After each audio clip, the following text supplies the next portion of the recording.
Every high performer I've been around that has passed 7 figures in their business all have one thing in common. It's not strategy, it's not market conditions, it's their inner game. It's something Carl Jung called the unconscious. It quietly dictates how far you can go, and until you learn how to work with it, you're scaling your business with brakes on. So look, Carl Jung spent his life exploring the inner world. He believed that the greatest forces shaping your life are not the things you can see or plan, but the unconscious patterns operating beneath awareness. Your relationships, your moods, the way you react under pressure, these are the results of an inner system that most of us barely even notice. And until you learn how the system works, you are never going to be able to be in control in your life. I see this happen time and time again, and it's happened in my life where most founders hit plateaus in their business at some point in their life. And 90% of the time, the problem isn't the business problem. The problem is a you problem. And here's what I discovered in my own journey, where I went from a web designer, grinding every single month, barely scraping through, to then go on to building an award-winning design agency and a consulting business, hitting 80K months in both of those businesses. And every time I thought I had a business problem, was it client acquisition, underpricing, my team wasn't working well, not being able to grow, it turned out that the real battle was inside me.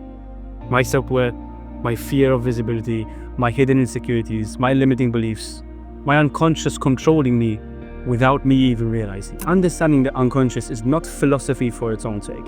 It's the key to a life that feels whole, meaningful, and free. Because only by knowing what moves you can you choose your own path that's authentic to you. Jung's work, which is shadow integration, understanding the self, individualization, gave me the tools to expose those hidden patterns that were controlling me. And I was able to turn those into fuel to achieve the things I wanted to achieve. So in this video, I'm going to share the exact psychological levels that changed my life and that hopefully can apply to you and help you too. These aren't some random mindset tips, they're the operating principles of a human psyche and how you can apply them to your life and to your business. So let's dive in. So step number one is that we need to understand the structure of the human psyche. Jung used a simple example and diagram to describe the human psyche and how it's laid out. And it's important that we understand this concept because everything else we're going to go through is built around a specific thing. So this is what it looks like, and it's comprised of a couple of parts. At the very core is the self. This is the totality of who you are. It sits between the conscious world and the unconscious world. The self is the organizing principle that always pushing you forward towards individualization, the process of becoming whole and who you truly are. Now, if we look in the conscious world, we have the ego. The ego is the center of the conscious mind and the part of you that says, I am. It's basically your everyday sense of self, the thoughts, your memories, attitudes you're aware of and identify with. Think of it as the manager of your waking life. Like it's the decision maker that organizes your experiences into me and not me. This is who I am, and this is who I identify myself with. Then on top of that, there's the persona. Now this is really easy for you to understand because it's basically just your social mask. It's the mask you wear to meet the world's expectations. The version of you that's showing up in meetings, in social media, even at dinner dates with your family, with your friends, is the public version of you. And you might have different personas for different environments. It's the costume you wear so the world can interact with you. Now, those two are really easy to understand because you're conscious of it. Now, where it gets more complicated is when we look in the unconscious. And this is the shadow world. And what we can see here is the shadow. This is the opposite of the persona. And it's the traits, the impulses, and the emotions you reject because they don't fit the image you actually want to present to the world. The shadow is not only anger and jealousy or aggression. It also hides positive qualities you have disowned, like creativity, ambition, sensuality. Like we hide these parts of ourselves because we believe that culture and society doesn't accept it. And you can see this happening in today's world where masculinity is looked down upon and all of these different things are happening. I'm going to go into more depth of understanding and integrating the shadow later on this video. But just to give you an example, like these qualities don't disappear. They stay in the unconscious and leak out as projections. For example, disliking in others what you secretly deny in yourself. Like this used to happen to me a lot when I was scared of posting content, but I knew I should have been posting content. I knew I wanted to share my message with the world. So whenever I saw other people doing it in my space, I'd start cringing and I'd hate on them and I'd laugh at them. But really and truly, that was my shadow self projecting, controlling me, and pushing me away from doing it just because I was trying to make an excuse in my mind for myself. Now, there's a lot more complexity in this system and understanding the human psyche, like the anima and the animals and the collective unconscious, but I don't want to go there for the purpose of this video. I just want to make it more relatable and more easily understandable and digestible to what we're talking about now and how we can use these things in your actual life. So now that you've understood the basic parts of your self-image, here's why that matters, because growth begins when the ego stops defending you and starts serving the deeper, wiser part of you, the self itself. The ego and the persona are easiest to spot because they're played out in daily life, right? Think about how you feel at home when you're relaxed and unguarded. That's closer to your ego and to your true self.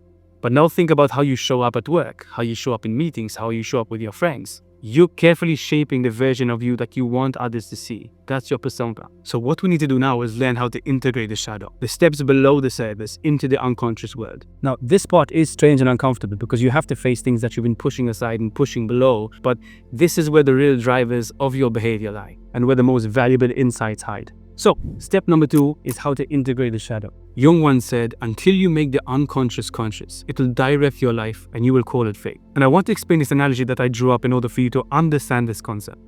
So think about life like this. Imagine this is sea and you're swimming in the sea, okay? Your head's out of the water, your body is like this. Now this part is the conscious world where you're out of the water, and underneath is the unconscious world. Okay? So think about you here. Now, the best way to explain shadow integration and how the shadow works is understanding how it's controlling your life. What I want you to understand is, in the unconscious world, this is your shadow self, right? Now, think about it like this. Around your body over here and your ankles and your legs, there are chains. And in each chain, there is a chest that's locked. And there's loads of these that are pulling us down in life that we're unaware of. Remember, the shadow is a part of you that's being repressed, that you push down and you don't want to think about or face, because they're parts of us that society doesn't really accept. Now, the problem here is that the more you avoid them, the heavier this drag becomes. You're trying to live your life and your life feels like a drag every day and feels hard and feels like you're reacting and feels like you get angry all the time and feels like you have no control, because there are all of these parts of you that you keep pushing down. And the problem here is that the more you avoid them, the heavier the drag becomes. Right? You keep swimming on the surface and wondering why life feels so hard, why life feels so exhausting, why you're reacting situations, why you're always angry at certain people, and why people don't understand you, and why you have insecurities and you get defensive all of the time. That's because underneath the surface in the unconscious world that you don't see, there are all of these different boxes that are controlling your life. And the work with shadow integration is you being able to, whenever you have someone say something to you that implies an emotion, a negative emotion, or let's say someone says something to you that makes you feel insecure, right? What happens here is that you can then notice that and say, where is this coming from? And what the job for shadow integration is that now what we do is we feel where that's connected to, we swim down, you find this treasure chest, and you open that up. And as scary as that is, as scary as it is for you to face your limits, to face those fears, to understand where it's coming from, to unpack those and understand, why am I feeling this way? Where is this actually coming from? It could be from your childhood. It could be from what you felt when you're growing up at school, or what the teacher told you, whatever it may be. The key in life to shadow integration is by doing that, is by swimming in the unconscious, figuring out what's triggering your emotions, unpacking those things, looking into the dark side of yourselves that you're not comfortable with, and actually making the unconscious world conscious. And what can happen if you do that is, this chain will never break, but since you open the chest, it doesn't control you anymore. And your chest now will float up here. And it won't feel like it's dragging you down all the time, because now this chest is on the surface and you're conscious about it. Now swimming becomes easier. Now life becomes easier, because when you have those triggers, it's no longer something that you don't know about. It's something that you're okay with. And it's fine that you're never going to be able to never feel a certain way. Like all of these feelings and all of these chests that you're trying to open never really lead. But what happens is that because you're aware of them and you've made them conscious and you've linked the unconscious world to the conscious world, they no longer have control over you. If you used to react at a 10, you can react at a 2 now, because you can say, I can see this thing happening. I've done that. I've explored that. I know where that's coming from. I know I'm feeling that way. And now I can be with it, because now you're in control of those emotions. And I think that's the key in life, where if you can start thinking about those and using emotions that you feel and using the way you react to certain situations as, I can learn from this thing now. That's where everything starts to change, because it no longer has a control of your life. You're no longer reacting. And you can start actually thanking people that piss you off, because it's like, yeah, you helped me find out something about myself I didn't know where I was hiding. Let's get to work. It's fucking hard to do. It sucks to do.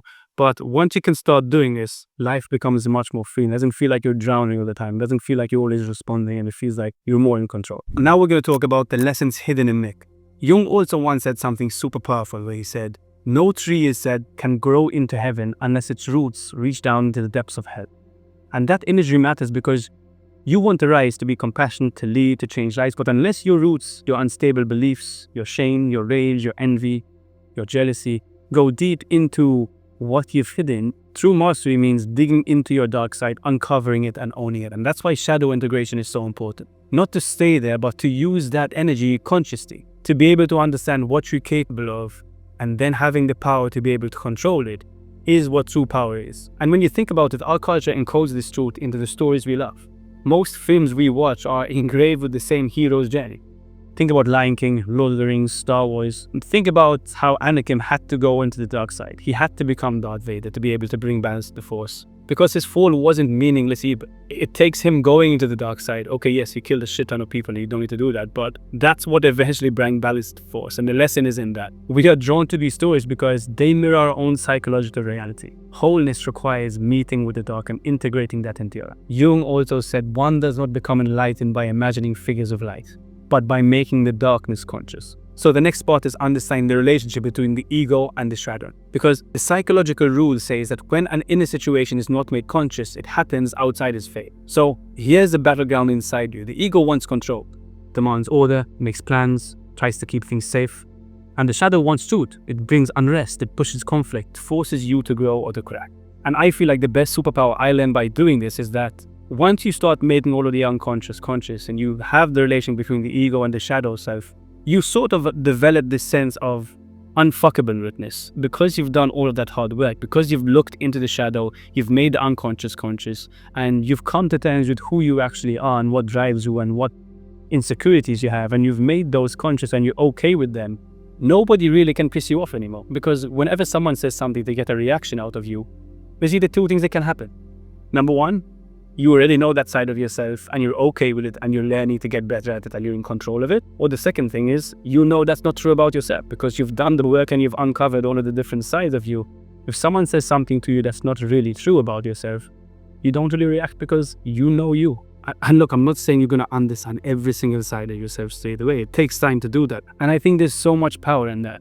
Having the ability to make the unconscious conscious, to understand all the different sides of yourself, the bad sides, the things you hate about you, and being okay with them, because it allows you to live a life of more peace and wholeness. So here's what we're talking about: individuation, the part of wholeness. Individuation is Jung's term for lifelong process of becoming your whole self. It's not self-improvement, it's integration, aligning the ego with the deeper self so that your outer life reflects your inner truth. This is where authentic freedom lives, and it's where you're able to build a career, a business, or a family from alignment. You stop chasing approval or status, you stop thinking about what society wants from you, and you're able to be completely aligned with who you actually are. You begin to create what Jung calls a soul-aligned life, and a life that expresses who you truly are rather than what the world demands of you. Think about how powerful that would be and how amazing that is. A business or creative project built from the place that is no longer a mask, it becomes an actual extension of your existence. It nourishes instead of drains because it is actually you. Just a couple of months ago, I left 2 of my businesses just because I realized they did not serve me anymore. But they were both profitable businesses. However, the clients we served and the work I had been doing wasn't really aligned with me. And now I built a business with more purpose that's rooted with who I actually am. And because of that, I'm way more focused, way more happier, and actually making more money than I had ever been before. And I think it takes time for you to go to the fire of understanding all these different sides of yourself for you to be able to get to that position where you can make these decisions. And I feel like this never changes and this never stops. Now, the last thing I want to talk about is the watch yourself and how you can develop the watch yourself and how it can change your life. Because Jung once said, a man becomes whole, integrated, calm, fertile, and happy when the process of individuation is complete. When the conscious and the unconscious have learned to live at peace and complement one another. Like, now this is the weirdest part for me to explain, and I still have a hard time conceptualizing this movement. However, the more I think about it and the more aware of it I am, the more powerful and the more growth I see in myself. So let me just give you an example of how the watching self is developed and what it actually is. Now, I want to tell you a story to explain this just because it's the only way I found that actually makes sense. So picture this. I'm 19, 20 years old. I get in my car. It's a summer's day. I'm feeling cool. I'm feeling young. I'm feeling fresh. And I put on a cool rock song in the car. And the first thing I would do is blast up the sound, put down the window, and start driving. And in my head, I must have been thinking, I want people to see me because I must look so cool. Now, I looked like a complete fucking loser, but inside, I guess I just wanted attention. The more I read Jung and the more I uncovered more about myself, something started to shift where I started being able to catch myself before I did an action. I could feel the urge to put up my sound. As I'm putting down the window, I almost had a washing set that was looking down on me saying, dude, what the fuck are you doing? And I'd laugh at myself and I'd say, what the hell is wrong with me? And the more I developed this and the more I was able to learn more about my unconscious self and conscious self, the self in the middle that's connected to both the unconscious well and conscious well is a watching self. Is a self that's looking at the ego and looking at you reacting situations and doing certain things and catching yourself before you can actually do it. And it's so weird to explain because which one is you, the guy doing or the guy watching? But I feel now understanding Jung and understanding how the actual self is made, the self is the one that once you make the unconscious conscious, can catch you and say dude, what the fuck are you doing? And laugh at yourself. So you can look at the ego who just wanted to act on impulse and catch that version before you actually would do it. And the cool thing is that started happening in every part of my life. When I would lie, when I would say something that's not true about myself, when I try to impress, I'd start catching myself before I was doing those things. And I'd stop myself from being an idiot and looking like an idiot. And I think that's such a cool thing to experience. And that is the self. The self being able to see both the unconscious and the subconscious integrated. And it doesn't mean I don't do those things anymore. They're still there. I still do a bunch of dumb shit to make myself look cool or feel in certain situations. But the more I develop that watching self, the more I choose why I do it. Because now I can see if that's coming from a sense of I want approval or this is who I actually am. And look, the more you understand this, the more you can understand that growth requires depth. You can't rise into your highest potential without first facing the depths within. Dive beneath the surface, unlock each chest that's chaining me down, own the darkness so it can serve you in the light. And only then you can live and lead as a human being. Jung once said, everything that irritates us about others can lead us to understand more about ourselves. Your triggers, your cringe moments, your shadows are not flaws to hide. They're signals to grow. So before you chase another business fix or you jump to the new shiny object that you see is going to work for you, I want you to ask yourself, what belief are you carrying that I haven't named? What impulses are you acting on that aren't actually seen yet? Which parts of yourself are you hiding in order to look good or to be good? And what do you think your limiting beliefs are that are holding you back from achieving the things you want to achieve? Do the shadow work, cultivate the watching self, and walk the path of individuation. I hope this helped. I'll leave a couple of books and recommendations you can go to if you want more in depth about these subjects, but leave a comment below and let me know what you think, and if you have any questions, then I'd love to discuss about you.